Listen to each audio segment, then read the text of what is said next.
금요일 저녁 축구 이야기 축구장 가는 길 시작하겠습니다. 스포츠조선의 박찬준 기자, 축구 전문 매체 히든K 류청 기자와 함께합니다. 두 분 어서 오십시오. 안녕하세요. 반갑습니다. 자, 오늘은 그 손흥민 선수 경기가 있었으니까요. 이 이야기부터 먼저 해보도록 하겠습니다. 손흥민 선수 본인도 팀도 부진한 경기가 아니었나 싶습니다. 네, 오늘 홈에서 열린 웨스트햄과의 경기에서 토트넘 1대2로 역전패를 당했습니다. 사실 초반 10경기에서 토트넘이 8승 2무 굉장히 좋은 성적 보이면서 선두까지 달렸었는데요. 최근 5경기에서 1무 4패에 부진에 빠졌습니다. 순위도 5위까지 내려갔고요. 손흥민 선수 선발 출전해가지고 이 고군분투하긴 했지만 득점에 실패하고 또 설상가상으로 후반 막판 상대 선수와 충돌하면서 교체 아웃됐거든요. 네. 다행히 큰 부상은 아닌 것 같은데요. 어쨌든 손흥민 선수 경기 후에 이 받아들일 수 없는 결과라며 상당히 안타까워했는데 내용은 둘째치더라도 그 경기 내용은 계속해서 좋았거든요. 이 내용은 둘째치더라도 어쨌든 결과를 얻지 못하는 부분에서는 분명 문제가 있는 게 아닌가 싶습니다. 경기 내용을 살짝 짚어보면요. 전반전에는 굉장히 좋았잖아요. 사실 패배할 거란 생각이 안 들었는데요. 토트넘의 최근 경기가 다 그런데 전반전에 먼저 골을 넣고요. 경기 잘합니다. 일단 포스테코글루 감독이 부상자가 많아도 항상 자신들의 축구를 하기 때문에 그때까지는 좋았고요. 이번에도 전반 11분에 수비수인 크리스티안 로메로 선수가 선제골을 넣었거든요. 네. 그래서 이제 드디어 무승의 고리를 끊는구나라고 했는데 후반 6분과 29분에 둘 다 이제 수비 실책이었죠. 후반 29분에는 우도기 선수의 정말 완벽한 실책이었고 그렇게 두 골을 얻어맞으면서 또 패했고요. 이번 패배가 또 뼈아픈 것은 앞에 박찬준 기자도 얘기했지만 5경기째 연속 무승이고 최근 5경기만 보면 프리미어리그에서 토트넘의 승점이 꼴찌입니다. 그런 거 봤을 때 흐름이 상당히 좋지 않은 게 더 문제입니다. 기록을 세웠더라고요. 1대0으로 리드를 하다가 5경기에서 못 이긴 유일한 팀이라고 하더라고요. 네. 자, 이렇게 되면은 지금 5위잖아요, 현재. 5위 자리도 좀 불안한 거 아닌가요? 현재 15경기를 치르고 토트넘의 승점은 27점으로 5위의 자리에 있습니다. 네. 초반에 벌어든 승점이 워낙 많아서 챔스권과의 격차는 크지 않은데 문제는 지금 아래에서 치고 올라오고 있거든요. 지금 맨유 같은 경우에는 승점이 같지만 골득실에 밀려서 6위에 있고요. 그 밑에는 다 1점 차로 촘촘하게 추격을 하고 있습니다. 뉴캐슬이 승점 26점으로 7위, 브라이턴이 승점 25점으로 8위, 웨스트햄이 승점 24점으로 9위입니다. 승점이 3점 차예요. 그러니까 다시 말해서 한 경기 결과에 따라서 순위가 확 바뀔 수도 있는 그러네요. 토트넘 입장에서 갑자기 중위권으로 내려갈 수 있는 상황이라 좀 심각해 보이죠. 말씀대로라면은 진짜 한 경기 지금 15라운드인데 16라운드, 17라운드 갑자기 와장창 밑으로 내려갈 수도 있다는 거네요. 네, 게다가 지금 박싱데이라서 경기가 많잖아요. 네. 경기가 많은데 부상자가 많아서 나머지 2경기도 정말 이 정도의 승점을 얻지 못한다면 정말 더 밑으로 더 내려갈 가능성 충분합니다. 또 한 가지 좀 오늘 경기에서 굉장히 불안했던 것 중에 하나가 맨 마지막에 손흥민 선수가 교체에 대해서 나갈 때 절뚝거리면서 나갔단 말이죠. 네, 손흥민 선수 사실은 이날 기대했던 것은 한 골을 더 넣으면 10골이 되거든요. 그럼 8시즌 연속 프리미어리그에서 두 자릿수를 기록하는 한국인 선수가 처음으로 나오는 건데 그것은 이루지 못했고 다음에 이루면 되지만 부상으로 좀 절뚝거리면 나갔어요. 아직 크게 이야기는 나오지 않았지만 토트넘에게도 중요하고 대표팀에도 중요한데 한국 대표팀이 내년 1월 12일부터 아시안컵에서 경기를 치르기 때문에 그 전에 손흥민 선수의 컨디션이 상당히 중요한데 좀 지켜봐야 될 것 같습니다. 그렇습니다. 토트넘 입장에서는 여러모로 1월 되면 아시안컵 때문에 또 손흥민 선수 빠질 것까지 감안한다면 여러모로 좀 암단한 앞날이 되지 않을까 하는 걱정이 되네요. 자, 셀틱의 오현규 선수 이야기를 좀 해보면은 최근에 멀티골까지 터뜨리면서 그 공격수 공백을 메꿀 수 있는 그 두 번째 선택지로서 아주 각광을 드러내고 있잖아요. 맞습니다. 이 클린스만 호가 최근에 이제 황의조 선수가 불법 촬영 논란 때문에 혐의 때문에 대표팀에서 일시 이제 자격이 박탈이 됐잖아요.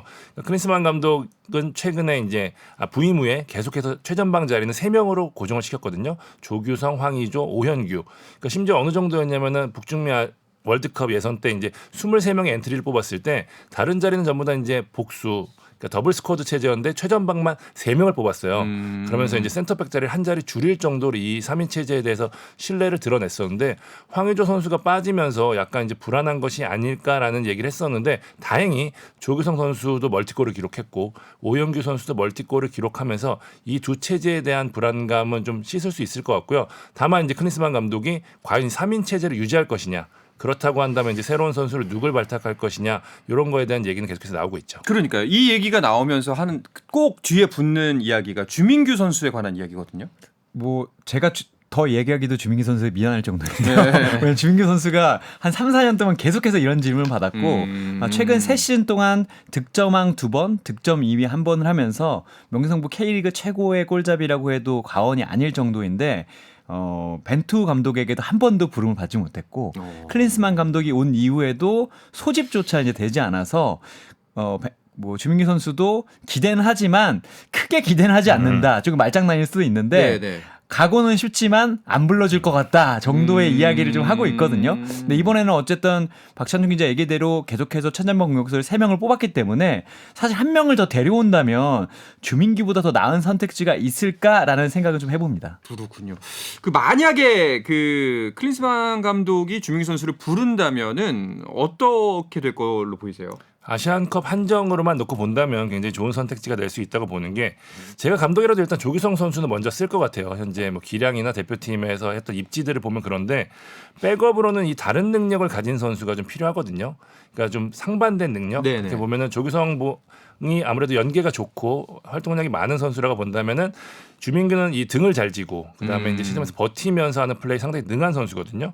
그렇기 때문에 아시아 무대에서는 분명히 통할 수 있다는 게 아시아 챔피언스 리그를 통해서도 입증이 됐고요. 그러니까 지고 있는 경기 같은 가운데서는 이제 후반 조커로 충분히 활용폭이 있다고 봅니다. 그렇군요. 자, 과연 이번에 다시 한번 아시안컵을 앞두고 어떤 선택이 내려질지 좀 기대가 모아지는 것 같습니다. 자, 좀 아시안컵 관련 다른 이야기를 해보면요. 아시안컵 개최지인 카타르 카를로스 케이로스 감독하고 계약을 해지했어요. 네, 카타르 축구협회가 7일 소셜 미디어를 통해서 케이로스 감독과 상호 계약을 해지했다고 했거든요. 근데 뭐 계약을 해지할 수도 있는데 놀라운 것은 사실 지난 2월에 지휘봉을 잡았어요. 10개월 만이고 게다가 지난 2월에 지휘봉을 맡겼다는 거는 카타르가 아시안컵의 개최국이니 아시아 축구를 잘하는 케이로스 감독과 성적을 내보겠다는 의지였는데 그렇죠. 이게 대회를 한 달여를 앞두고 감독이 어쨌든 바뀌게 되기 때문에 그 이유에 대해서 좀 이목이 집중되고 있습니다. 그런데 그 케이로스 감독이 성적이 나빴던 것도 아니라면서요. 일단 기록을 보면요. 카타르 부임은 공식전 12경기 동안에 5승 2무 5패를 기록했습니다. 그러니까 9월과 10월 평가전에서 1승 1무 2패로 부진했지만 이 북중미 월드컵 아시아 2차 예선에서는 2연승에 성공을 했거든요. 어쨌든 최근 분위기는 나쁘지 않았는데 그래서 이 계약 해지에 대한 의문이 따르고 있거든요. 물론 이 중동 팀의 알 수 없는 감독 교체는 어제 오늘 일이 아니기 때문에 뭐 일단은 이 스페인 출신의 마르케스 로페스 감독에게 지휘봉을 맡기긴 했지만 일단 현지에서는 성적 부진이다라는 이야기를 좀 하고 있습니다. 알겠습니다. 여러 가지 이야기가 오고 가는 아시안컵 이제 곧 다가올 텐데요. 그 전에 사실 K리그 일정이 팬들의 시선이 굉장히 모이고 있습니다. 승강 플레이오프 2경기만을 남겨놓은 상황인데요. 자, 먼저 K리그 1 최종 라운드 결과 순위가 어떻게 확정이 됐는지부터 만나보시죠. 류청 기자가 정리해 주시죠. 네, 지난 2일과 3일에 K리그 1 최종 라운드가 했고요. 대전과 서울 2대1로 비겼고 네. 수원FC와 제주도 1대1로 비겼습니다. 뭐 수원과 강원도 비겼고 물론 이 경기는 비겼지만 수원이 비기면서 다이렉트 강등을 당했고요. 그 다음날 벌어진 경기에서는 광주와 포항이 또 0대0으로 비겼고 대구는 인천을 2대1로 잡았습니다. 울산도 1대0으로 전북을 잡으면서 피날레 장식했고요. 순위를 말씀드리면 1위부터 이제 말씀드릴게요. 울산, 포항, 광주, 전북, 인천, 대구 여기가 이제 파이널 A였고요. 예. 그 뒤로 7위 서울, 8위 대전, 10위 제주, 11위 강원, 수원FC, 수원 이런 순으로 됐네요. 그렇죠. 네.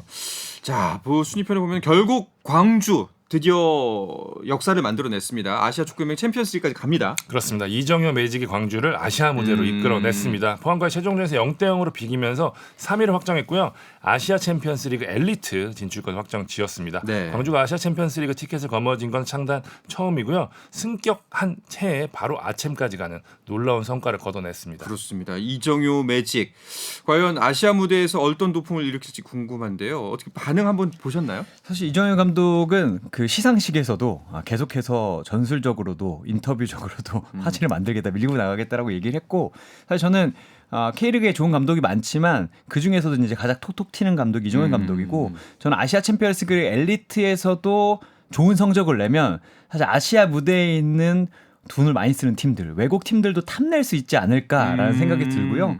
그리고 광주가 올 시즌 K리그 1에서 보여준 걸 만약 아시아 챔피언스리그 엘리트에서 보여줄 수 있다면 이정효 감독을 정말 더 인정해줘야 되지 않나라는 그렇죠. 생각도 했습니다. 자, 반면에 이제 광주는 전북은 이제 광주에게 3위 자리를 내주면서 사실상 전통적인 강호이지만 자존심에 상처를 입었어요. 네, 그 아시아 챔피언스리그 2, 그러니까 흔히 요새 팬들이 아로파라 그러더라고요. 예, 아로파에 진출을 하게 됐는데 전북 같은 경우는 올 시즌 이미 FA컵, 리그 모두 놓치면서 이제 10년 만에 무관으로 시즌을 마무리했고요. 여기에 마지막 자존심이라고 여겨졌던 아시아 챔피언스 엘리트 진출마저 실패하면서 사실상 최악의 시즌을 보내면서 뭐 시상식에서 단 한 명의 수상자를 배출하지 못했거든요. 세레모니상을 제외하고는 네. 그런 게 2007년 이후 처음이라고 하더라고요. 전북 입장에서 여러모로 뼈아픈 시즌이 아닐 수가 없습니다. 그렇습니다. 아마 절치부심하게 되는 이번 겨울이 아닐까 싶고요. 자, 시상식 말씀하셨는데 여러 가지 상들이 쏟아졌습니다. 역시 감독상은 아무래도 이제 우승 프리미엄 2연속 우승 홍명보 감독이 받았어요. 네, 홍명 감독이 받았는데 그 투표 결과가 좀 갈렸습니다. 아, 그래요? 기자단 투표에서는 이종현 감독이 좀 더 많은 표를 받았는데 이 동료 감독들과 다른 부분에서 홍명 감독이 거의 이제 몰표를 받았어요. 그래서 역시나 이 우승 프리미엄에 있고 사실은 뭐 이종현 감독도 잘했지만 그런 강한 팀을 이끌고 좋은 선수들 이끌고 2연패를 했다는 것도 분명히 점수를 받아야 될 점이라고는 보고 있습니다. 그럼 뭐 이제 지나서 그런데 두 분 투표권이 두 분 다 있으신가요 혹시? 저는 예. 예. 어떻게 누구를 뭐 찍으셨는지 이거 물어도 되는 건가요? 안 되는 건가요? 비밀 투표니까요. 네, 알겠습니다. 표정으로 다 읽었고요. 이재용 감독 화이팅입니다. 네, 내년에는 꼭 받으시길 하면서 MVP도 울산으로 갔죠. 네, 김영권 선수가 올해 최고의 별로 선정이 됐습니다. 44.1점을 얻어서요. 제카, 티아고, 안영규를 제치고 시즌 K리그 최고의 별이 됐습니다. 김영권 선수도 이 감독 미디어표에서 1위를 차지했고요. 주장표에서 2위를 했는데 뭐 1위를 차지하는데 큰 문제가 없었고요. 김영권 K리그 복귀 2년 만에 MVP를 수상했고요. 수상 소감으로 아내에게 감사하다는 말을 하면서 엄청 울어가지고 잘못한 게 있나 그 생각을 좀 했었는데 어쨌든 울산 지난해에 이어서 지난 2000년 올해 김영권까지 2년 연속 MVP를 배출하는 영예를 누렸습니다. 뭐 힘든 시간 많이 응원해줬겠죠. 아내분께서. 알겠습니다. 자, 이렇게 K리그 시상식까지 마무리가 됐지만 K리그 일정은 아직 끝나지 않았습니다. 승격과 강등이 걸린 끝장 승부 남아 있습니다. 이야기는 잠시 쉬었다가 와서 계속해서 나누도록 하겠습니다.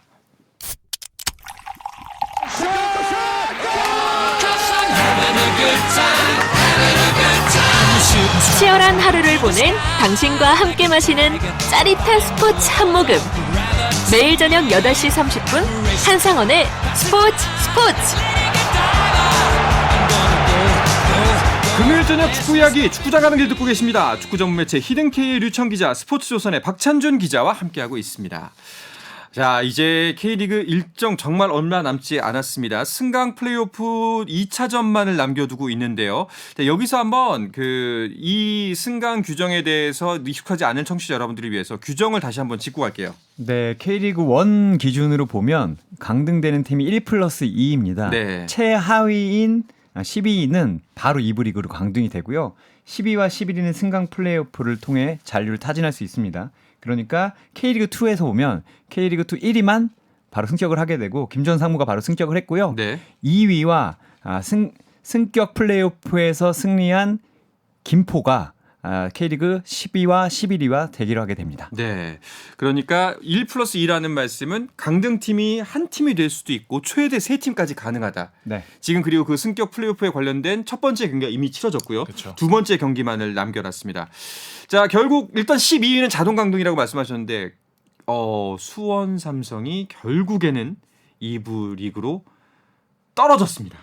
제가 최근에 이 고등학교 동창놈을 하는 나라로 보냈는데 다음 날에 되게 뭔가 비현실적인 이질감이 좀 있더라고요. 수원 삼성이 떨어진 날 다음 날도 저는 비슷한 걸 좀 느꼈거든요. 그러니까 시즌이 막 끝나서 이게 맞나? 다음 시즌이 돼봐야 이제 수원이 진짜 떨어졌구나라는 걸 좀 느낄 것 같은데 수원하면 사실 K리그한테도 별 관심이 없으신 분들한테도 그 팀은 참 명문이지라는 인지도를 갖고 있을 정도로 큰 팀이잖아요. 그렇죠. 예, 그러니까 외국에서도 사실 이 정도 명문이 2부 리그로 내려가는 게 좀 흔하지 않은데 수원이 결국에는 2부 리그로 내려간 게 현실이 되고 말았습니다. 이게 충격적이라는 말로도 다 설명이 되지 않을 정도인데 이에 따른 후폭풍도 지금 이어지고 있는데 일단 대표이사와 단장이 책임을 지고 사의를 표명했고요. 그룹 차원의 감사가 이어질 것이라는 이야기도 나오고 있고요. 수원이 과연 계속해서 쇄신을 해서 빠르게 1부 리그로 갈 수 있을지 수원의 행보는 계속해서 지켜봐야 하지만 어쨌든 K리그 전체를 봐서도 좀 안타까운 결과가 아닌가 싶습니다. 수원 삼성이라는 말이 입에 굉장히 익을 정도로 사실상 거의 이 프로축구에서는 대명사 같은 존재 중에 하나였어요, 사실은. 네. 그런데 뭐 수원 삼성의 부진 올해만의 문제는 아닙니다만 올해 특히 이 최하위까지 떨어져서 자동 강등까지 가게 된 가장 큰 원인 두 분께서는 뭐라고 생각하세요? 사실 이게 1년의 문제는 아니고요. 네. 올해만 잘못한 게 아니고 사실 수원이 예전보다 투자가 준 거는 사실이지만 연봉을 평균적으로 따지면 5년 정도를 따지면 6위에서 5, 6위에서 6위, 7위 정도를 썼던 팀이거든요. 추천 평균은 하는 팀이죠. 네, 그런데 이제 팀의 뭔가 구조라던가 아니면 팀의 새로운 목표라던가 이런 걸 좀 만들어지는 못했고 더군다나 이게 좀 대비가 극명하게 되는 게 지난 시즌 올 시즌 2위를 차지했던 포항 스틸러스가 지난 시즌 연봉 순위가 10위였어요. 그런 걸 보면 수원보다 덜 쓰고 더 좋은 걸 했고 광주 FC는 올 시즌 3위 했는데 아마 연봉 공개라면 최하위가 나올 거거든요. 그렇죠. 그런 것을 봤을 때 돈이 문제가 아니라 뭔가 철학이나 구단의 이제 구조회장으로 이제 문제가 있었고 이게 한 5년 정도 적어도 5년 이상 이어지면 문제다라고 좀 얘기하고 싶습니다. 박찬준 기자는 어떤 점을 짚고 싶으세요? 저는 수원이 결국 현실 인식을 잘 못하고 있다라는 생각이 많이 드는데 과거의 영광에서 여전히 사로잡힌 모습이 곳곳에서 드러나요. 사실은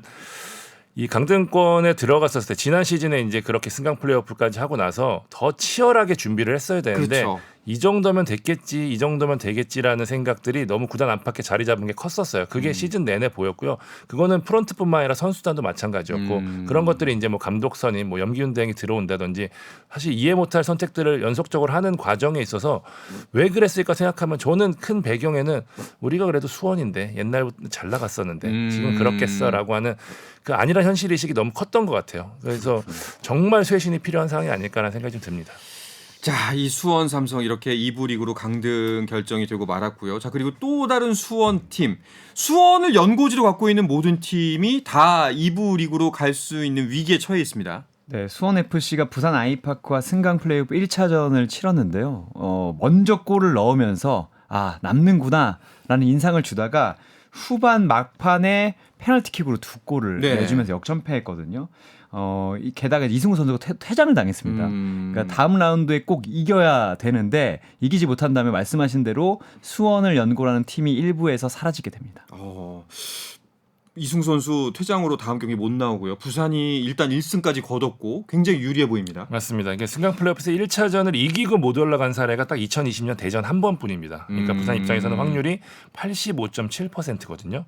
그러니까 비기기만 해도 승격을 확정짓고 또 1분 당시에 이제 2부 리그 마지막 경기에서 충북 청주에게 비기면서 1분 참사라고 하죠. 그러면서 우승을 확정짓지 못했던 부산이게 일단은 분위기를 어떻게 바꾸냐가 굉장히 중요했었거든요. 수원 FC전 역전승의 기폭제가 될 가능성이 높고 그런 면에서 이제 기세와 결과까지 잡았다는 점에서는 부산은 상당히 좋은 위치를 선점했다고 봐야 될 것 같습니다. 두 분도 부산의 우위를 점치시나요? 일단 수원 FC는 수원 삼성이 마지막에 했던 대로만 하지 않으면 그래도 가능성이 좀 있을 것 같습니다. 수원은 이제 마지막에 꼭 이겨야 되는데 안정적으로 경기를 하면서 강원에게 분위기를 내줬거든요. 네. 근데 수원 FC가 잘하는 게 또 난타전이기 때문에 난타전을 하면 사실 아직까지도 좀 모를 것 같다는 생각이 좀 듭니다. 어떠세요? 저도 비슷해요. 사실 1차전 경기 보신 분들 아시겠지만 흐름이나 내용을 봤을 때는 수원 FC가 질 경기는 아니었거든요. 막판에 이제 이승우 선수의 퇴장과 페널티킥 이러면서 무너진 측면이 좀 있었는데 많은 분들이 그래서 홈에서 하면은 수원 FC가 올라가서 게임을 하면은 좀 흐름이 달라질 수 있지 않을까라는 이야기 상당히 많이 하거든요. 저도 그런 면에서는 수원 FC한테도 기회가 있을 거라고 좀 봅니다. 알겠습니다. 자, 같은 시간 또 다른 승강 플레이오프 경기가 펼쳐집니다. 강릉 종합운동장에서 강원과 김포가 맞대결을 펼쳐요. 네, 두 팀도 이제 0대0으로 1차전을 비겼고 두 팀은 정말 치열하게 맞붙었거든요. 강원은 시즌 중에 이제 감독을 교체하면서 윤정환 감독이 다이렉트 강등은 막았지만 아직도 좀 어려운 상황이고 고정훈 감독이 이끄는 김포는 축구는 투자가 아니라 투지가 중요하다라고 얘기할 정도로 네. 사실 K리그 2에서도 거의 최소 투자를 했지만 선수들이 정말 많이 뛰거든요. 11명이 다 고정훈 같다라고 얘기를 할 정도로 뛰고 있는 팀이기 네. 때문에 이 두 팀이 1차전처럼 경기를 한다면 2차전도 결과를 떠나서 상당히 좀 재밌을 것 같습니다. 근데 그 경기에 임하는 자세 면에서 봤을 때는 한쪽은 올라가려고 하는 이제 기어 올라가려고 하는 타입이고 한쪽은 낭떠러져서 지금 떠밀린 타입이어서 강원의 부담이 아무래도 크겠죠. 맞습니다. 강원 1차전 끝나고 내부 이야기 들어보니까 사실 경기 전만 하더라도 2대0 정도 우리가 이기지 않을까라는 생각을 좀 했었대요. 왜냐하면 뭐 말씀하신 대로 이 김포 예산이 K리그2에서도 거의 최하 수준이고 그리고 뭐 역사나 전력 모든 면에서 사실 강원이 앞서는 경기였거든요. 김포가 생각보다 잘해서 좀 놀랐다고 하는데 말씀하신 대로 이런 상황들을 종합해 보면은 사실 강원 입장에서는 이긴 게 본전이거든요. 김포는 잃을 것이 더 이상 없는 그렇죠. 팀이기 때문에 네. 상당히 부담이 가는 상황에서 경기를 앞두고 있는 건 사실입니다. 자, 그렇다면 이 경기 역시 내일 펼쳐질 텐데 두 분께서는 어떤 양상으로 펼쳐질 것 같나요? 저는 근소하게 전력은 강원이 당연히 앞서는데 네. 들리는 말로는 그 승강 플레이오프를 치는 팀들이 오히려 김포를 더 꺼려했다는 말이 있습니다. 맞아요. 그게 네. 승강 플레이오프 1차전에서 나왔고요.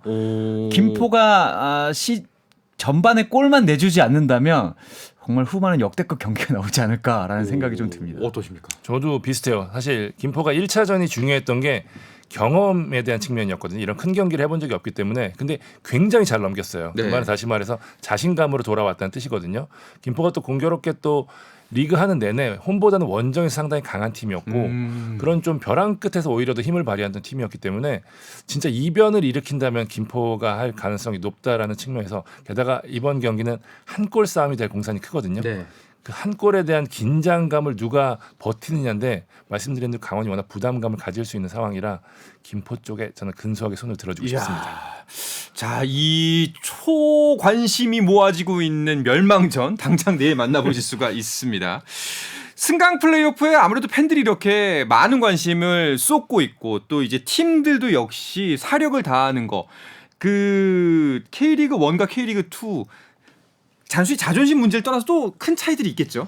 맞습니다. 관심, 지원, 스폰서 그리고 선수들의 의지까지 정말 모든 게 달라지거든요. 제가 예전 얘기를 좀 해드리면 수도권의 모 구단이 강등 위기에 처하니까 네. 스폰서들이 구단에는 못 물어보고 연맹에 물어봤답니다. 이미 2년, 3년 계약을 했는데 2부 리그로 떨어지면 해지할 스폰서 수 있느냐. 규모를 줄일 수 있느냐. 이런 얘기가 나올 정도로 투자도 이제 줄어들게 되고 선수들도 어디에서 뛰냐가 중요하잖아요. 네. 주요 선수들의 이탈도 막을 수 없기 때문에 올라갈 수 있는 팀은 무조건 올라가야 되고 떨어지지 않아야 되는 팀들은 무조건 잔류해야 되는 게 승강 플레이오프입니다. 그럼 실제로 그 K리그 2로 강등이 되면 선수들도 많이 떠나나요? 실제로 그런 사례들이 많죠. 왜냐하면은 일단은 말씀하신 대로 선수들 입장에서는 K리그 2보다는 1에서 뛰길 원하고 최근에는 이제 승강제가 활발해지면서 뭐 조항 같은 것도 많이 넣어놔요. 그러니까 강등될 시에는 뭐 이적료 없이 풀어줄 수 있다 이런 조항들도 있고요.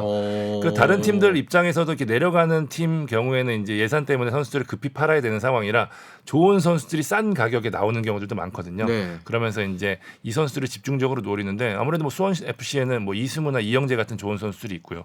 강원에서도 뭐 이정협이나 뭐 이광현 같이 좋은 매물들이 있기 때문에 이 선수들의 거취를 두고 다음 시즌에 요 포지션을 찾는 팀들은 떨어져라 할 수도 있는 거죠. 네. 그렇군요. 선수들뿐만 아니라 사실 감독 뭐 이미 수원 삼성은 교체가 됐습니다만 감독 자리에 대한 이동도 굉장히 많이 벌어질 것 같아요.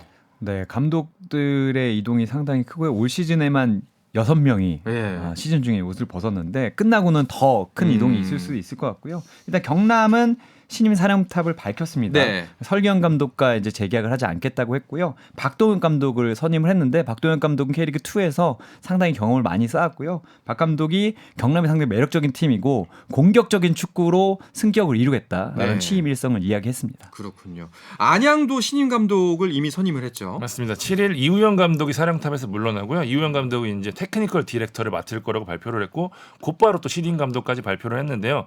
이 감독을 10년 넘게 보필했던 유병원 수석 코치를 후임 사령탑으로 임명을 했습니다. 당초만 들어 사실 이우영 감독이 계속해서 안양의 지휘봉을 잡을 것이다라는 이야기가 많았는데 이 감독이 이제 유 코치에게 기회를 주고 싶다라는 뜻을 이제 구단에 밝히면서 사령탑이 바뀌게 됐습니다. 알겠습니다. 자, 마지막으로 K리그 소식 단 한 가지 또 다른 한 가지 짚어보면요. K리그에서 아시아 쿼터가 사라진다는 소식도 있네요. 네, K리그 1에서인데요. 아시아 쿼터를 폐지하고서 국적을 무관하게 선수를 한 명 늘렸습니다. 그러니까 외국인 선수를 6명까지 보유할 수 있고 4명을 출전시킬 수 동시에. 있는 효과가 네. 됐습니다. 알겠습니다. 자, 이제 계속해서 몇 번씩 말씀드렸지만 이번 K리그 과연 어디가 살아남고 어디가 나락으로 떨어지게 될지 당장 내일 펼쳐지게 됩니다. 이번 주말 K리그와 함께 하시길 바라면서 이 이야기를 끝으로 이번 주 금요일 저녁에 축구 이야기 축구장 가는 길은 마치도록 하겠습니다. 스포츠조선의 박찬준 기자, 축구 전문 매체 히든K 류청 기자와 함께했습니다. 두 분 오늘도 고맙습니다. 감사합니다. 네, 주말 스포츠는 9시 20분부터 함께 하실 수가 있습니다. 저는 월요일 저녁 8시 30분에 돌아오겠습니다. 한상원의 스포츠.